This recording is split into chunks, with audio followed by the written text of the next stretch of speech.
Esteemed viewers, welcome to another episode of Raw Politics. It is my hope that you're doing fine wherever you are. I'm also okay.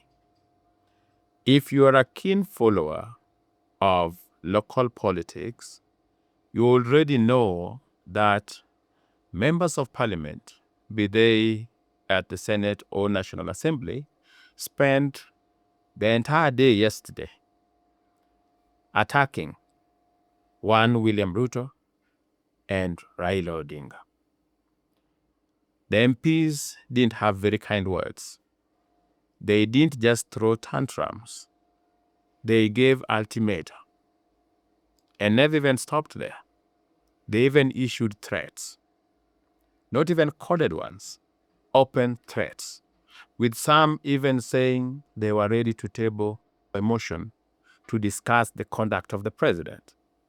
So it was not a very interesting day if you are William Ruto or Raila Odinga. The question is, why were the MPs worked up? I mean, take an example of what Ruto said. The allegation that members of parliament extort people at committee level is not new. It is not a creation of William Ruto. This is not the first time we are hearing about this. To quote one Governor Mutula Jr., he said these allegations have always been there. And himself as a governor, he has experienced this firsthand when he went before these committees. He said, I quote him, you can find the video, the letters he has received, the evidence he has always received are things that he is supposed to take to other bodies like EACC. But he would rather just call them and talk to them and tell them to change their ways. I'm quoting exact word. He says that he talked to them and tell them to change their ways. So these people are not shocked that somebody is exposing them. I don't think that is why the MPs were worked up, because these allegations have always been there. What Ruto said was not new. He just echoed what other people have been saying, that when you go before a committee in parliament, they will want you to facilitate, give something so that you get a better report or you get your bill passed. That is what it is, and that is corruption. And William Ruto was saying, it is time we stopped that, because we can't be the weakest link in the war against corruption. Let's go to Raila Odinga's statement. Raila Odinga said two things: that Senate is not supposed to be wasting the time of governors questioning them about things that they are not even oversighting, that the oversight should be the work of MCS. He even dared these people to show him which part of the Constitution are they using. Because remember, the work of the MCA, according to this Constitution, is legislate, oversight, and represent. Oversight what? The MCAs oversight the county. So Raila Odinga was just saying what is common knowledge. So why were the senators so worked up? Is it that they don't know the Constitution? Is it that Raila Odinga was coming up with things they don't know? Even on the issue of CDF, it is not Raila Odinga who declared CDF unconstitutional. It is the Supreme Court of the land. This is after it was litigated for long and up to the Supreme Court. And so when something reaches the Supreme Court and the judges of the Supreme Court pronounce themselves, it is final. They said the CDF is unconstitutional. And this was their argument. Parliament is supposed to legislate, oversight, and represent. Implementation of development projects and implementation of the laws is the work of the executive. So this is something that every member of parliament knows is true. I maintain that our constitution is an activist constitution. It was written by activists. But there is one area they scored exemplary well, and that is when it came to separation of powers. They said that the government of Kenya has three distinct arms. You have the executive, you have the legislature, and then you have the judiciary, each with their specific defined role, so that there is usually no overlapping. But with the issue of CDF, there was an overlap because it was the legislature now implementing. And if they're implementing, who, in the words of Raila Odinga, who will oversight them? Because if you are going to implement development programs, meaning you are now doing the work of the executive, who then oversights you? Whatever Raila Odinga said was not new. MPs already know that CDF was declared unconstitutional. So these, ladies and gentlemen, are not strange things. So why the overreaction? Why are MPs getting worked up for over things that are already in public domain? Raila Odinga didn't come up with the constituency issue, with the CDF issue. He just reiterated what the Supreme Court had said. Right? William Ruto didn't come up with the extortion issue. He just reiterated the complaints. And I've told you, none other than the Speaker of the National Assembly said that he has received such complaints and he has talked to the involved MPs. He even asked them that they should be people of integrity. So why are they worked up? I'm glad you clicked this video, because in this video I'll share with you the real reason why members of parliament, whether they are in Senate or National Assembly, are angry at William Ruto and Raila Odinga. And if that is a topic that interests you, stay tuned. And if you're watching for the first time or you are a regular viewer but yet to subscribe, please take a moment, subscribe to the channel so that you are notified whenever we produce videos of this nature. And of course, if you're already finding value in this video, give it a like and share it with friends. Like I said, ladies and gentlemen, there is nothing new that Raila Odinga and William Ruto said that should really work up the members of parliament. There must be something that is really annoying them. And this is what is annoying the members of parliament. You know, every human wants change, but it is very difficult to find people who are ready for change. I want to repeat that. Almost every person you will meet wants change. They really desire change. But very few people are ready to change, especially those who are favored by the status quo. I want to give you an example. You are a principal of a high school where you are extorting parents exorbitant fees because it is a national school, so you set your own fees against the regulations of government. But since the school has high demand, there are people who will come and even offer more, even bribe you for a slot for their kid. If the government was to come up with a way of paying for school fee via e-citizen, for instance, would you support that? You want change, you want efficiency, you want a way that money can reach your account without problems. But also, as the principal who is benefiting from the status quo, you are also not ready to lose the millions that you get through corrupt means. So you will fight. These MPs are not rebelling because what was said is new. They are rebelling because they know that the people who are saying this are determined to change things. That is the fear here. The anger here has nothing to do with William Ruto saying stop extortion, or Raila Odinga saying CDF is unconstitutional. No, no, no. Those are things that have been said. In fact, issues of corruption, even Uhuru Kenyatta had spoken about it when he was president. Corruption in parliament, corruption in the judiciary. These are things that have been spoken about publicly. They have been prosecuted publicly. So it's not new, nothing new. But they know that the gentlemen who are saying that extortion must stop in parliament and that CDF is unconstitutional, they know that these are people who are determined and are willing to bite the bullet to bring change. So these are people that are not just telling you that stop the corruption in parliament, stop extorting people. These are people who are going to stop that extortion. And that is where the fear is.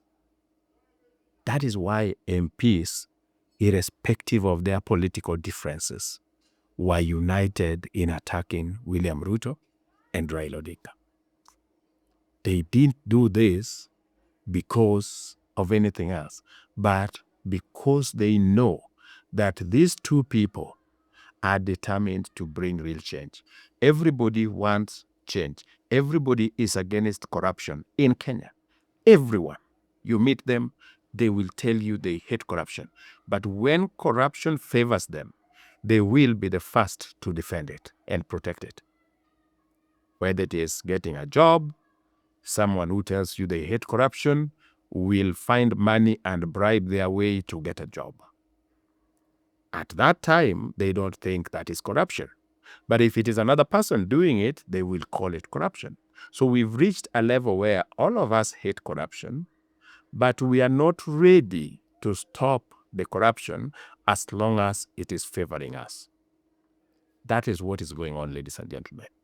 These people know that William Ruto, and he didn't just say those things, he formed a multi-agency team to handle this issue of corruption. And then some people, the activists, immediately rushed to court to stop that multi-agency team from starting to work. Why? Because these people are persuaded that when Ruto says, I am going to stop extortion in parliament, it will stop.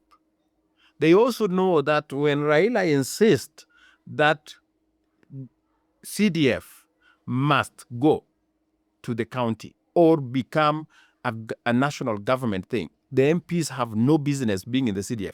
They know that Raila means every word he say. Even when Junet was saying that I'm going to convince Raila to abandon this position, or even when Millie Mabona was saying that my party leader should read the mood on the ground and abandon this issue of CDF, deep down they know that this is some conviction Raila holds strongly. And perhaps Raila wants a situation where devolution is actually implemented to its fullest. Remember, one of the demands that he made, one of the demands Raila gave William Ruto in those 10-point agenda, one of them is devolution in its real form, meaning if there are devolved functions, money should follow them. And that is why you saw William Ruto already signed and gave land that initially was being held by national government, that is supposed to be devolved, facilities that are supposed to be devolved. He devolved them. Why? Because as far as Raila Odinga is concerned, I think his legacy, he has settled that his legacy is going to be having devolved units that are functional. Now, are the devolved units doing what they're supposed to do? In some cases, yes. Some counties, devolution is working. In some counties, it is just a source of income. Very few things are done. It's even alleged that in Northeastern, most of the money is brought to invest in Nairobi as people suffer there. I've been in Luo Nyanza, seen firsthand. There's very little that they're doing with the devolution money. And when I say very little, I mean very little that they're doing with devolution money. In some places, devolution is working. You can go find some hospitals that are built. You can find medicine in hospitals and other schools, etc. They are doing some things. Even wonderful ECDs. It has both the good side and the bad side. But Raila Odinga seems to have decided that he wants to ensure that devolution is given a real chance. Meaning, if there is something that is devolved, money should follow it at that level where it is devolved. You cannot devolve services and then you retain the budget. That is what Raila Odinga has maintained. And William Ruto is also saying you cannot have a body that is supposed to oversight, but one that is asking for money from the executive for them to clear them. So that is, I'm before you because you want to see whether I used money the right way. and you don't care whether I used money the right way. If I don't give you something, you are going to give me bad report. If I don't give you money, you are not going to clear me. You are going to give me very bad report. So I have to give you money so that you give me good report, even when I had not used the money the right way. That's what William Ruto is saying. He will not allow that to continue. And ladies and gentlemen, the conviction of William Ruto and that of Raila Odinga is what is scaring the members of parliament. They know that these people are serious. It is a classical example of the status quo fighting back. The MPs don't want to lose their CDF. I'm telling you that. It will be war. That is one thing Raila Odinga should prepare for. Because you see, in Kenya, these legislators are not rated based on how they do their work. It is based on how they use CDF. And this CDF is also a cash cow. Most MPs are really making a lot of money through this CDF. You are trying to kill the cash cow, and they're going to fight back. And that is what all this is about. They believe that William Ruto and Raila Odinga are not going to stop. If they were just ordinary people who were saying this and the MPs knew that there's nothing they can do, that they are not serious, they are not genuine, there would be nothing. There would be no drama in parliament. You would not see people going overboard and issuing threats. But because they know these two gentlemen are serious and might really stop all these things, MPs are ready to fight. And at this time, I can tell you they won't care whether they are in broad-based government or they are supporters of Brigade. They are going to fight. What I want to ask you is, in your opinion, do you think that extortion is not happening in parliament based on your experience? And if it is there, should it stop? 2, do you think that the legislature is supposed to be involved in the implementation of national government agenda? And if that is not the case, why would they insist that they are doing that? In your opinion, should they still run CDF? I want to hear from you. What I wanted to tell you is why these people were worked up. And in case you've forgotten everything, this is why they are worked up. They're worked up because they know William Ruto and Raila Odinga are determined. These are not people who are just saying this for the sake of it. These are people who are going to stop the extortion and might end up ensuring that CDF is abolished. Yes. Or the money taken to the county. And this really scares the MPs. So we should expect more drama. Maybe they will have a compromise. Maybe Ruto and Raila will sit down with the MPs and they will have a compromise. Whatever it is, I just wanted to tell you why they are worked up. If you found value in this video, like I said, like it and share it with friends. And in case you missed my video on whether Sifuna should resign or wait to be fired, watch it here.